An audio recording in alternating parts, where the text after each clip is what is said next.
एक युवा लड़की की ड्यूटी लगा दी कि आप इनकी केयर टेक करो, अतिथि आए हैं, खाना खिलाओ, कपड़े बिछाओ इनके, और कोई असुविधा ना रहे, रात को भी इनके पास। सारी तो उसको ट्रेनिंग दे दी थी लड़की को राजा जनक ने। यहाँ आप आते हो परमात्मा पाने के लिए इस दास के पास, आपको यहाँ कोई उलट सुलट बोल भी जाता है, कोई उसकी परवाह नहीं करनी, जिसने भगवान चाहिए। मान अमान करो क्यों ना कोई, चाहे समाज वाले भी आपका मान अपमान करें। और मम संत शरण जगत जान छोई, यानी यहाँ थोड़ी सी अपने अपने विचारों में भी अंतर होता है। ये परम संत पूर्ण परमात्मा के विचार हैं और वो तुलसीदास के एक व्यवहारिक विचार हैं। लेकिन यहां थोड़ा सा लागू होता है कि गृहस्थी के पास कोई भी आता है तो सबसे पहले प्रणाम करें।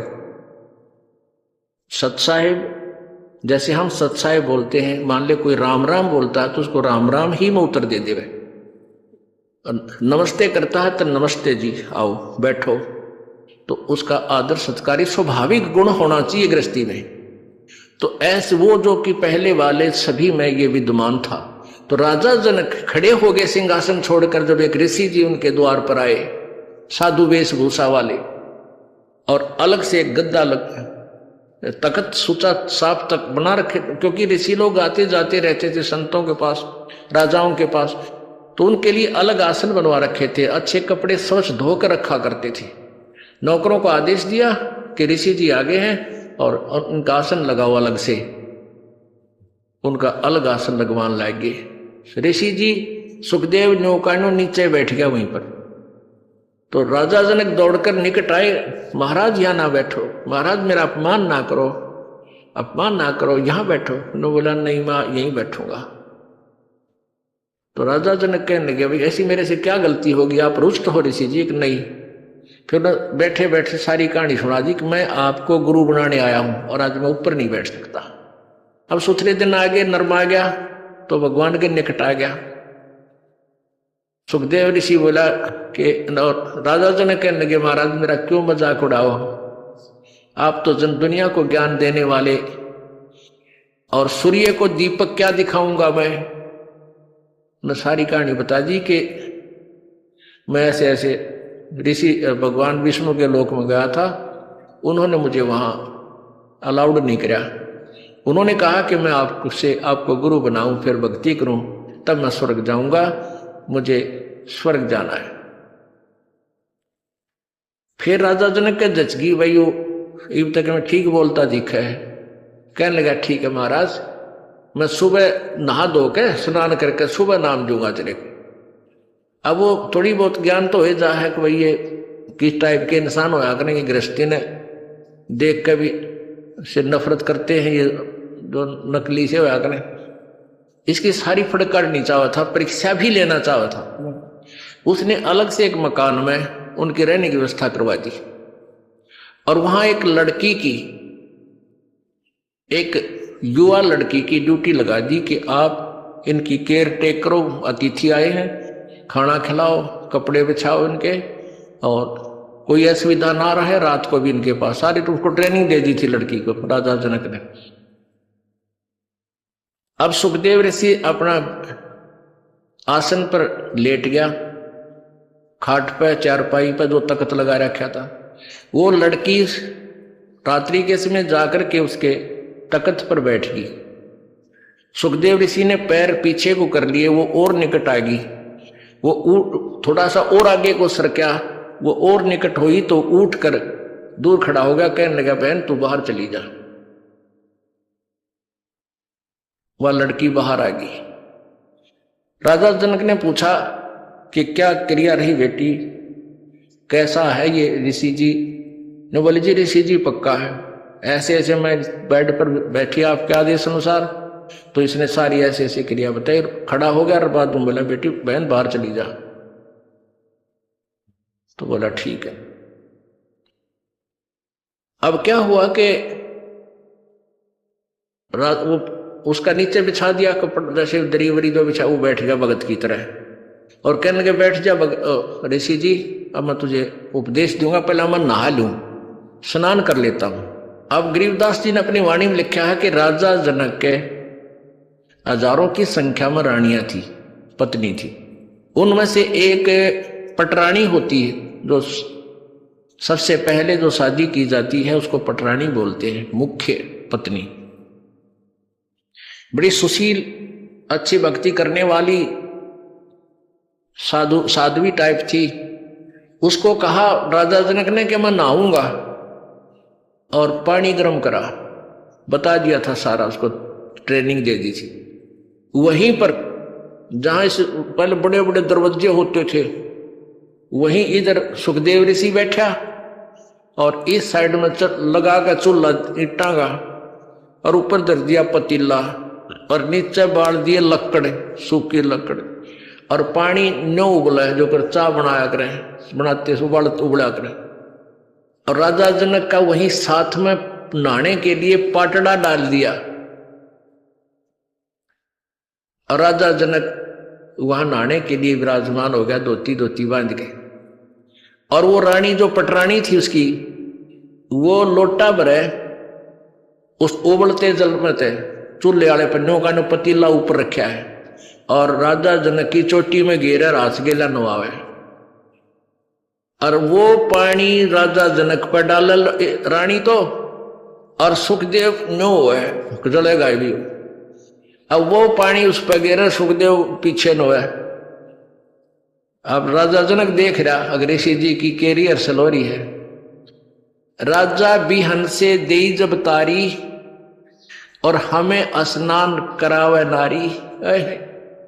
राजा हंसा, और जो नोकड़ो है ना, तब राजा ने कहा कि सुखदेव ऋषि आप एक बार व्यास के बेटे, तो अपने आप को ऋषि माने फिर था, बाल ब्रह्मचारी कहा था, और हम तो गृहस्थी हैं। और आज जो मेरे नहाने के बाद जो पानी गटर में जा रहा है, जो नाली के अंदर से पानी बह रहा है, तो इसमें हाथ दे दे व्यास के बेटा, जब जानो तो किसा भगत है, अपने आप में ऋषि बना फिर था। वो निकट आया, नो बोला मैं ना दू, मेरी तो सारी उंगली जल जाए, इतना गर्म आई हो। मैं इस नहाने के बाद जो जल जाता है वो 50% कम हो जाता है गर्म, और उसके बाद भी नो कहे मैं ना दूं, मैं सारा जल जाऊं, दूर बैठ गया जाके। तब राजा भी हंसा, जोरता हंसा, और ताली बजाई, नो हथेली पीटी, और हमें स्नान करावे नारी। अरे तू इतनी दूर से जड़ना हो रहा नवावा, जिसने तू एक हे मान रहा था अपनी दृष्टि में, औरत तो देखनी भी नहीं, शकल भी नहीं देखनी, अरिया तेरे से अच्छी भक्ति करे, इसके हाथ भी ना जलते। और ऐसा योग कमाया पूता, बेटा यो के इतना भक्ति करी, के साधना की, और क्या हुआ जो इंद्री धूता। अरे इस क्या हो गया, तन इंद्रियों को काबू करने की चेष्टा कर रही है, खच्चम खच्चा हो रहा। इंद्री कर्म लगाओ किसके, जैसे जिव्या लेप नहीं मधुरस के। हालांकि इस इंद्रिया का के दोष है भाई, इन तो रोके बैठा, अब जीभ के शहद लगा दे, 1 सेकंड में टेस्ट करके नीचे न कर देगी, जीभ का निशान भी ना पाओ मत होगा। तो इंद्रिया का कर्म नहीं लगे, तेरे मन के कर्म लगेंगे, और मन में दोष आए बिना रह नहीं सकता बेटा, ते तो कितनी बात बना दे। या वो भी जान गया भाई मन तो दुष्ट है, 1 मिनट में करा के बूंदी सोच जा, फिर सेकंड में कुछ और सोच ले। तो कहते हैं इंद्री कर्म लगाओगे किसके, जिव्या लेप नहीं बदुरस के। काफी ज्ञान दिया, फिर समझाया उसको। फिर क्या बताया कि रात्रि के समय ये लड़की तेरे बेड पर बैठी, और तेरी क्या स्थिति थी, क्यों डर गया, या कोई खावा थी तेरे को, तेरे में ज्ञान नहीं, विवेक नहीं, अब तू आत्म तत्व में भी नहीं है, परमात्मा के निकट कहां, तो बहुत देर की बात है। योगी पुरुष आत्म तत्व में आ जाते हैं, स्त्री और पुरुष की आत्मा में उन्हें भिन्नता नजर नहीं आती। अगर तू थोड़ा बहुत आत्म तत्व में भी आ रहा होता, तो भी तेरे अंदर ये शुक्र पैदा ना होती, और बैठ जाता, कहता जा बेटी बैठ, आओ भाई बैठो, बात परमात्मा की चर्चा शुरू करता, उसको ज्ञान सुनाने लग जाता। आप पे दोष खत्म था, तेरे अंदर दोष था, इसलिए तू सुकड़ा। इस तरह एक बार सांग देखने चले गए 2 जने, एक तो पहले जाता था, एक पहली बार गया था, और वो लड़के उस समय लड़कियों का ही ड्रोल बना के और मेल फीमेल का रोल करा करते। तो नाच रहे थे, कोई गा रहा था, अच्छे सुसज्जित कपड़े मेकअप कर रखी थी। तो पहली बार जो लड़का गया था वो लोग कहे दूसरे, देख के सुंदर लड़की, देख किसा बढ़िया नाच है। और दूसरा बोला लड़की कोई ना, यो लड़का है, उसका ना जच्ची आवाज ना तो नहीं बेरा। वो फिर शाम के समय जब वो वहां अपना स्वांग करके, वो ड्रामा पूरा करके, जब जहां वो रुके थे किसी चौपाल में वहां गए, वो पहले जो सत्संग सुन जिसने वो सांग देख रखे थे वो अपने साथी को लेकर वहां चला गया। किसको? जो पहली बार गया था। कहां? जहां वो रुके हुए थे, उनके साथ साथ चले गए। उन बच्चों ने जाते ही वो सारा मेकअप उतार के, कपड़े निकाल के नारे नारे टांग दिए, और वो लड़के नो के नो कच्चे कच्चे में खड़े। तब उसका यकीन हुआ, जो पहली बार सांग देखने गया था, अकरे तो छोरे थे, छोरी कोई ना थी। अब अगले दिन जब वो सांग देखने गया, वो नाचे भी था वो लड़का, और लड़की का मेकअप भी था, पर उसने लड़की नजर नहीं आई थी, वो लड़का दिखा। तो ऐसे ही जब आत्मज्ञान में भी होता, सुखदेव तू तने लड़की नहीं दिखा, उधर ड्रामा कर रहा था, बेटा अपना कल्याण करा ले। बोलो सतगुरुदेव। तो फिर अब देखते हैं संत रामपाल जी महाराज जी के तत्व ज्ञान को।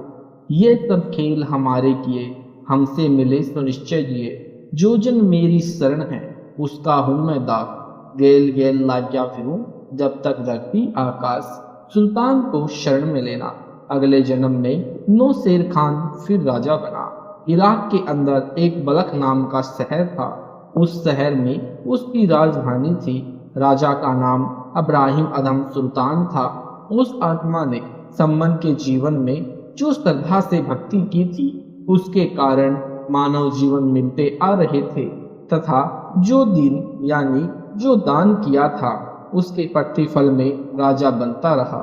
उसका सबसे बड़ा दान 3 सेर आटा था, जो बेटे की कुर्बानी देकर किया था। उसी कारण से वह धनी राजा बनता रहा। कुछ 9 शेर खान के जीवन में कबीर परमेश्वर जी ने कारण बनाकर दान करवाया, जिस कारण से भी बलक का धनी राजा बना। 18 लाख घोड़े थे, अन्य हीरे मोतियों की कमी नहीं थी। एक जोड़ी जूतियों के ऊपर 2.5 लाख के हीरे लगे होते थे। कहते हैं 16,000 स्त्रियां रखता था, ऐश यानी मौज करता था, शिकार करने जाता, बहुत जीव हिंसा करता था। एक दिन राजा के महल के पास किसी भक्त के घर कुछ संत आए थे। उन्होंने सत्संग किया। राजा ने रात्रि में अपने घर की छत के ऊपर बैठकर पूरा सत्संग सुना, परमात्मा की भक्ति की प्रबल प्रेरणा हुई। सुबह अपने मंत्रियों से कहा कि किसी अच्छे संत का पता करो, मुझे मिलाओ। एक ढोंगी बाबा बड़ा प्रसिद्ध था, राजा को उसके पास ले जाया गया। राजा उसके बताए मार्ग से भक्ति करने लगा। राजा की उंगली में एक बहुमूल्य छाप यानी अंगूठी थी। ढोंगी बाबा दिखावा तो करता था कि वह धन को हाथ नहीं लगाता, लगता था कि बड़ा त्यागी और बैरागी है, परंतु था दूर। सुल्तान भी उससे प्रभावित था। उस बाबा ने अपने निजी सेवक से कहा कि जिस सुनार ने राजा अब्राहिम की अंगूठी बनाई है, उस सुनार से वैसी ही अंगूठी नकली हीरो तथा मोती युक्त नकली सोने की बनवाला। नकली अंगूठी बिल्कुल वैसी ही बन गई। एक दिन राजा संत के पास गया। संत ने नौका विहार की इच्छा की। अब्राहिम अदम सुल्तान ने नौका विहार का प्रबंधन करवाया। सरोवर के मध्य में जाकर बाबा ने कहा, राजन, आपकी अंगूठी अति सुंदर है, दिखाना जरा। राजा ने अंगूठी निकालकर संत जी को दे दी। वह बाबा देखने लगा, नजर बचाकर अंगूठी बदल दी। राजा ने कहा कि आप चाहें तो अंगूठी ले ले या और बनवा दो। बाबा ने कहा, अरे साधु संतों के लिए तो यह मिट्टी है, मिट्टी। यह कहकर नकली अंगूठी सरोवर में फेंक दी। राजा को पूरा भरोसा हो गया कि वास्तव में साधु त्यागी और बैरागी है। कुछ दिन बाद उस ढोंगी बाबा की पोल खुल गई। उसके राज दरबार शिष्य ने राजा को बताया कि आपकी अंगूठी ऐसे ऐसे बाबा ने ठगी है, वह उसके पास है। जब राजा ने वह अंगूठी उसी बाबा की कुटिया में जमीन में दबी पाई तो बहुत दुख हुआ और साधु संतों से विश्वास उठ गया। उस ढोंगी को जेल में डाल दिया। फिर तो राजा ने अपने राज्य के सब संत महात्माओं को बुला बुलाकर उनसे प्रश्न किया कि यदि आपने खुदा को पाया है तो मुझे भी मिला दो। इसका उत्तर किसी के पास नहीं था। एक संत ने कहा कि आप एक गिलास दूध का मंगवाएं। दूध का गिलास नौकर ने लाकर दे दिया। संत ने दूध में उंगली डाली और राजा से कहा, राजन, आपके दूध में घी नहीं है। राजा ने कहा, दूध से घी प्राप्त करने की विधि है। पहले दूध को गर्म करके ठंडा किया जाता है, फिर जमाया जाता है, दही बनती है, फिर बुलोया जाता है, तब घी निकलता है। उस संत जी ने कहा, सुल्तान जी, जिस प्रकार दूध से घी प्राप्त करने की विधि है, वैसे ही मानव शरीर से परमात्मा प्राप्ति की विधि है। उस विधि से परमात्मा प्राप्त होता है। गुरु बनाओ, साधना करो। राजा के मन में घृणा थी गुरु के प्रति। वह सबको उसी दृष्टिकोण से देख रहा था। सब महात्माओं को जेल में डाल दिया। सबसे चक्की चलवाई जा रही थी। सब साधु परमात्मा के लिए ही तो घर परिवार त्याग कर निकले होते हैं। भक्ति मार्ग सही नहीं मिलने के कारण महिमा की चाह सब तय हो जाती है। अधिक शिष्य बनाना, अच्छा बड़ा आश्रम बनाना, यह धुन लग जाती है। परंतु परमेश्वर की अच्छी आत्माएं होती है। वे परमेश्वर के लिए प्रयत्नशील होने से परमात्मा की उन पर रजा रहती है। उनको सत्य ज्ञान देने के लिए वेश बदलकर परमात्मा उनको समझाते हैं, परंतु काल के जाल में अंधे होकर नहीं मानते। परमात्मा सबका पिता है। वह बालक जानकर क्षमा करता रहता है, फिर भी उनकी सहायता करते रहते हैं। लीला नंबर 1। जेल में दुखी भक्तों की पुकार सुनकर उनको छुड़ाने के लिए तथा अपने परम भक्त सम्मन को काल के जाल से निकालने के लिए परमेश्वर कबीर जी एक भैंसे के ऊपर बैठकर सुल्तान अधम के राज दरबार में पहुंच गए, यानी कार्यालय में पहुंच गए। साधु वेश में परमेश्वर को देखकर अब्राहिम सुल्तान ने पूछा, आप किस लिए आए हो? परमेश्वर जी ने कहा कि आपके प्रश्न का उत्तर देने आया हूँ। अब्राहिम ने प्रश्न किया कि मुझे बताओ खुदा कैसा है? खुदा से आप मिले हैं तो मुझे भी मिलाओ। कबीर जी ने भैंसे से कहा कि बता दे भैंसा, अल्लाह कैसा है, कहाँ है? खुदा की कसम सच कहना। भैंसा मनुष्य की तरह बोला, कहा कि अब्राहिम मेरे ऊपर बैठा, यह अल्लाह अकबर है। सुल्तान को भैंसे को बोलते देखकर आश्चर्य हुआ और प्रभावित भी हुआ। सोचने लगा कि यह कोई सेवड़ा हो सकता है। परमेश्वर भैंसे सहित अंतर्ध्यान हो गए। अब्राहिम को चक्कर आ गया। परमात्मा जेल के सामने खड़े हो गए। सिपाहियों को आदेश था कि कोई भी साधु मिले उसको जेल में डाल दे। उन्होंने परमात्मा को जेल में बंद कर दिया। सिपाहियों ने कहा कि चक्की चलाओ। अन्य सब साधु भी चक्की चलाकर आटा पीस रहे थे, रो रहे थे। कबीर जी ने सिपाहियों से कहा कि हम बंदी एक काम करेंगे, एक सिपाही करेंगे। हम चक्की चलाएंगे तो चक्की में कनक यानी गेहूं, बाजरा, चना सिपाही डालेंगे, या हम कनक डालेंगे, तुम चक्की चलाओ। सिपाहियों ने क्रोधित होकर कहा कि हम कनक डालेंगे, तुम चक्की चलाओ। कबीर जी ने कहा कि सब संत खड़े हो जाओ। यह कहकर अपनी चक्की को डंडा लगाया। उसी समय सब यानी 360 चक्की अपने आप चलने लगी। परमात्मा ने कहा, सिपाही भाई डालो कनक, पीसो जितना चाहिए। साधुओं ने कहा कि आंखें बंद करो। सबने आंखें बंद कर ली। फिर परमेश्वर जी ने कहा कि आंखें खोलो। आंखें खोली तो सब जेल से बाहर बलख शहर से दूर जंगल में खड़े थे। कबीर जी ने कहा कि आप इस राजा के राज्य को त्याग कर दूर चले जाओ। सब भक्त जान बचाकर जन परमेश्वर जी को प्रणाम तथा धन्यवाद करके भाग चले, दूर चले गए। राजा को पता चला कि एक सिद्ध फकीर आया था।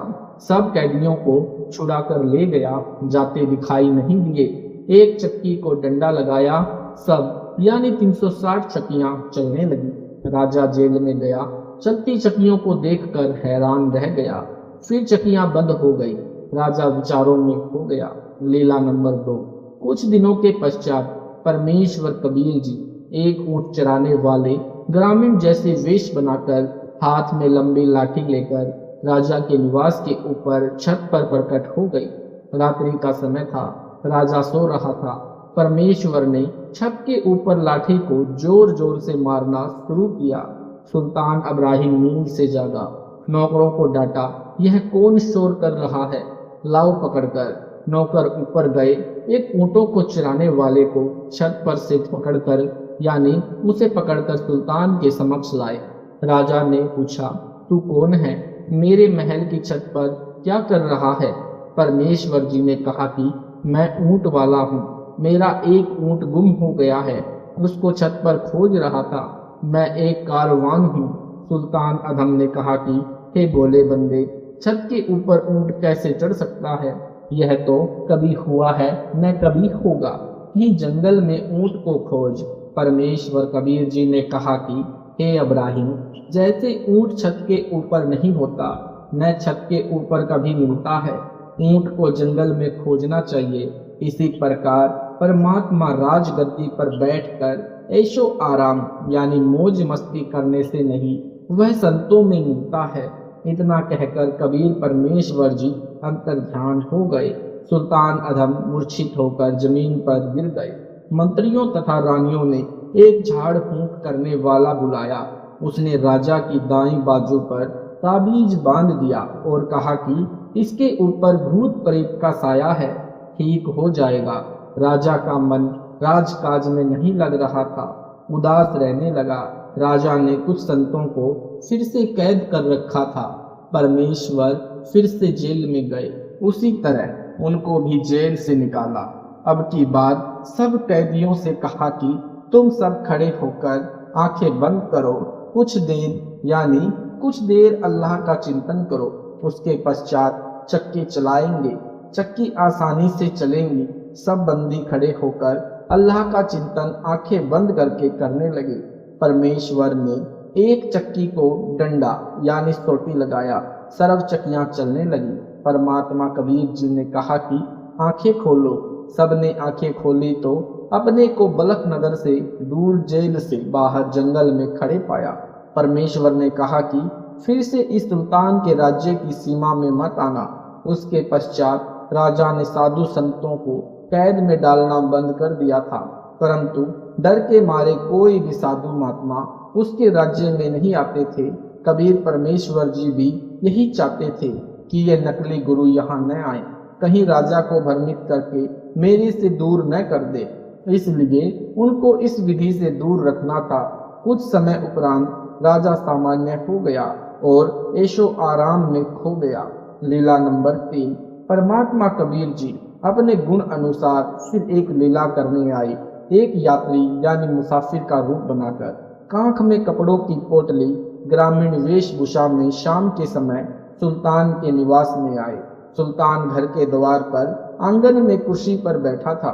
राजा ने पूछा कि आप यहाँ किस लिए आए हो? परमात्मा कबीर जी ने कहा कि मैं एक यात्री हूँ। रात्रि में आपकी धर्मशाला में रुकना है। एक रात का भाड़ा यानी किराया बता, कितना लेगा? अब्राहिम अधम सुल्तान हंसा और कहा कि हे बोले मुसाफिर, यह सराय नहीं है, यह तो मेरा महल है। मैं नगरी का राजा हूँ। परमात्मा बंदी छोड़ दया के सागर ने प्रश्न किया, आपसे पहले इस महल में कौन रहता था? सुल्तान अब्राहिम अदम ने उत्तर दिया कि मेरे बाप दादा आदि रहते थे। प्रश्न प्रभु का, वे कहाँ हैं? मैं उन्हें देखना चाहता हूँ। उत्तर सुल्तान का, वे तो अल्लाह को प्यारे हुए। परमात्मा ने प्रश्न किया कि आप कितने दिन इस महल में रहोगे? उत्तर के स्थान पर सुल्तान ने चिंतन किया और कहा कि मुझे भी मरना है। परमेश्वर ने कहा कि हे भोले प्राणी, यह सराय नहीं तो क्या है? तेरे बाप दादा पड़पीढ़ी वे बसे इसी सराय में गिद्दी। ऐसे ही तू चली जाई ताते हम महल सराय बताई। अब तू तख्त बैठ कर बोली, तेरा मन चढ़ने को सुली। इतना कहकर परमात्मा गुप्त हो गए। सुल्तानी को मूर्छा आ गई। बहुत देर में होश में आया। अन्य मौलवी बुलाया। उसने बाईं बाजू पर ताबीज बांधकर झाड़ फूंक की, कहा कि अब कुछ नहीं होगा, चला गया। लीला नंबर 4। कुछ दिन बाद राजा सामान्य हो गए, फिर मौज मस्ती करने लगा। दिन के समय राजा इब्राहिम अपने 9 लखा यानी जिसमें 9 लाख फलदार पेड़ भिन्न भिन्न प्रकार के लगाए जाते थे, उसको 9 लखा बाग कहते थे। बाग में सोया करता था। उसके बिस्तर को नौकरानियां बिछाया करती थी। फूलों के गुलदस्ते चारों ओर रखा करती थी। नौकरानियों की पोशाक रानियों से भिन्न होती थी। सब बांदियों की पोशाक एक जैसी होती थी। दीनदयाल कबीर जी ने उस अपनी प्यारी आत्मा सम्मन के जीव को काल जाल से निकालने के लिए क्या क्या उपाय करने पड़ रहे हैं। एक दिन परमेश्वर कबीर जी ने नौकरानी का वेश बनाया, स्त्री रूप धारण किया, बाग में राजा का बिस्तर यानी सेज बिछाया, फूलों के गुलदस्ते अत्यंत सुंदर तरीके से लगाए और स्वयं उस सेज पर लेट गए। राजा इब्राहिम आया तो देखा एक बांदी यानी खवासी मेरी सेज पर सो रही है, इसको मेरा जरा सा भी भय नहीं है। सुल्तान ने उसी समय घोड़ा उठाकर लेटे हुए परमेश्वर की कमर पर 3 बार मारा। 3 निशान कमर पर बन गए, खाल उतर गई। बांदी वेश में परमेश्वर ने पलंग से नीचे उतरकर एक बार रोने का अभिनय किया और फिर जोर जोर से हंसने लगे। दासी को इतनी चोट लगने के पश्चात भी हंसते देखकर इब्राहिम आश्चर्य में पड़ गया। वह विचार कर रहा था कि बांदी को तो बेहोश हो जाना चाहिए था या मर जाना चाहिए था। राजा ने दासी वेशधारी परमात्मा का हाथ पकड़ा और पूछा कि हंसी किस लिए रही है, यानी तू किस लिए हंस रही है। परमात्मा ने कहा कि मैं इस बिस्तर पर 1 घड़ी यानी 22 मिनट लेटी हूँ, विश्राम किया है। 1 घड़ी के विश्राम का दंड मुझे 3 कोड़े मिले हैं। मेरे शरीर का चाम भी उतर गया है। मैं इसलिए हंस रही हूँ कि जो इस गंदी सेज पर दिन रात सोता है उसका क्या हाल होगा। मुझे तेरे ऊपर तरस आ रहा है, बोले प्राणी। मैं 1 घड़ी सेज पर सोई ताते मेरा यह हाल होई। जो सोवे दिवस और राता उनका क्या हाल विदाता। गैब भये खवासा सुल्तानी भये उदासा। यह कौन छलावा भाई या का भेद समझ न आई। यह दृश्य देखकर सुल्तान अधम अचेत हो गया। उठा तब सोचा कि यह क्या हो रहा है, मैं समझ नहीं पा रहा हूँ। लीला नंबर 5। कुछ समय के पश्चात मंत्रियों और रानियों ने कहा कि राजा को शिकार करने ले जाओ, कई दिनों तक जंगल में रहो, इनके मन की चिंता कम हो जाएगी। ऐसा ही किया गया। पहले दिन ही दोपहर तक कोई जानवर नहीं मिला। राजा को यह सब अच्छा नहीं लगा। जंगल में तो मरीगों के झुंड चलते हैं, आज एक हिरण भी नहीं आया है। अचानक एक हिरण दिखाई दिया। राजा ने कहा कि यह हिरण बचकर नहीं जाना चाहिए, जिसके पास से निकल गया उसकी खैर नहीं। देखते देखते हिरण राजा के घोड़े के नीचे से निकलकर जंगल की ओर दौड़ लिया। राजा ने शर्म के मारे घोड़ा पीछे पीछे दौड़ाया। दूर जाकर हिरण जंगल में छिप गया। राजा तथा घोड़े को बहुत प्यास लगी थी, जान जाने वाली थी। अल्लाह से जीवन यक्षार्थ जल की याचना की, वापिस अपने पड़ाव की ओर चला। पड़ाव 1 घंटा दूर था, वहां तक जीवित बचना कठिन था। कुछ दूर चलकर दाएं बाएं देखा तो एक जिंदा फकीर बैठा दिखाई दिया। पास में सवच जल का छोटा जलाशय था। उसके चारों ओर फलदार वृक्ष थे, मधुर फल लगे थे। राजा को जीवन की किरण दिखाई दी। जल पिया, कुछ फल खाए, घोड़े को पानी पिलाया, वृक्ष के बांध दिया। जिंदा बाबा की ओर देखा तो उनके पास 3 सुंदर कुत्ते बंधे थे। एक कुत्ते बांधने की सांकल यानी चैन लोहे की साथ में रखी थी। सुल्तान ने फकीर को सलाम वालेकुम किया। फकीर ने भी उत्तर में वालेकुम सलाम बोला। राजा ने कहा, हे फकीर जी, आप 3 कुत्तों का क्या करोगे? इनमें से 2 मुझे दे दो। फकीर जी ने कहा, ये कुत्ते मैं किसी को नहीं दे सकता, इनको मैंने पाठ पढ़ाना है। ये तीनों बलख शहर के राजा रहे हैं। मैं इनको समझाता था कि तुम अल्लाह को याद किया करो, इस संसार में सदा नहीं रहोगे, मरकर कुत्ते का जीवन प्राप्त करोगे। अब तुम नान, पुलाव, काजू किशमिश, मनुक्खा दाल, खीर, हलवा, फल खा रहे हो। यह आपके पूर्व जन्मों के पुण्यों तथा भक्ति का फल मिला है। यदि इस मानव जीवन में भक्ति नहीं करोगे तो कुत्ते आदि के प्राणियों के जीवन में कष्ट उठाओगे। खाने को यह अच्छा भोजन नहीं मिलेगा, जूठे टुकड़े खाया करोगे, टट्टी खाया करोगे, गंदा पानी नाली का पिया करोगे। जब राजा थे तब इन्होंने मेरी बात पर बिल्कुल ध्यान नहीं दिया। ये सोचते थे कि यह फकीर मूर्ख है, राज्य को कौन संभालेगा, रानियों का क्या होगा। अब ये तीनों कुत्ते बने हैं। देखो, मैंने काजू बादाम किशमिश मिलाकर बनाया हलवा खीर इनके सामने रखा है। इनको खाने नहीं देता हूँ, दिखाता हूँ। जब ये खाने की कोशिश करते हैं तो मैं इनको पीटता हूँ। यह कहकर परमेश्वर जी ने जो एक लोहे की बेल यानी चैन खाली रखी थी, उठाकर कुत्तों को मारना शुरू किया। कुत्ते चिल्लाने लगे। परमेश्वर बोले कि खा लो, मैं हलवा खिलाऊं तुमको, जूठा सूखा टुकड़ा डालूंगा। एक घोड़े वाले भाई, यह जो खाली बेल रखी है यह बताऊं किस लिए है? जो बलक शहर का राजा अब्राहिम अधम है, वह भी संसार तथा राज्य की चकाचौंध में अंधा होकर अल्लाह को भूल गया है। अब उसको याद नहीं कि मरकर कुत्ता भी बनूंगा। उसको बहुत बार समझाया है कि भक्ति कर ले, इन महल रूपी सराय में सदा नहीं रहेगा, परंतु उसको खुदा का कोई खौफ नहीं है। वह तो खुद खुदा बनकर निर्दोष फकीरों को दंडित कर रहा है। मैं तो यहाँ दूर बैठा हूँ, इसलिए बचा हूँ। वह राजा मरेगा, भक्ति बिना कुत्ता बनेगा। उसको लाकर इस सांकल से बांधूंगा।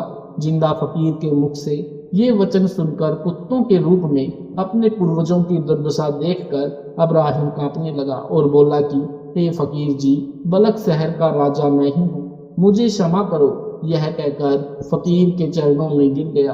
कुछ देर पश्चात उठा तो देखा वहां पर न जिंदा बाबा था, न जलाशय, न बाग था, न कुत्ते थे। सुल्तानी इसको सपन भी नहीं मान सकता था, क्योंकि घोड़े के पैर अभी भी भीगे थे। कुछ फल तोड़ कर रखे थे, वे भी सुरक्षित थे। सुल्तान को समझते देर नहीं लगी। घोड़े पर चढ़ा और पड़ाव पर आया। मुख से नहीं बोल पाया, हाथ से संकेत किया कि सामान बांधो और लौट चलो शहर। कुछ मिनटों में काफिला बलक शहर को चल पड़ा। लीला नंबर 6। घर में एक कमरे में बैठकर रोने लगा। रानियों ने, मंत्रियों ने समझाना चाहा कि यह तो वैसे ही होता रहता है। मुख्य रानियां कह रही थी कि ऐसी बात तो स्त्रियों के साथ होती है। आप तो मर्द हैं, हिम्मत रखो। आप तो बच्चा के पालक हो। इतने में एक कुत्ता आया, उसके सिर में जख्म था, उसमें कीट यानी कीड़े नोच रहे थे। कुत्ता बोला, हे अब्राहिम, मैं भी राजा था, जितने प्राणी शिकार में मारे तथा एक राजा के साथ युद्ध में जीव मारे, वे आज अपना बदला ले रहे हैं। मेरे सिर में कीड़े बनकर मुझे नोच रहे हैं। मैं कुछ करने योग्य नहीं हूँ।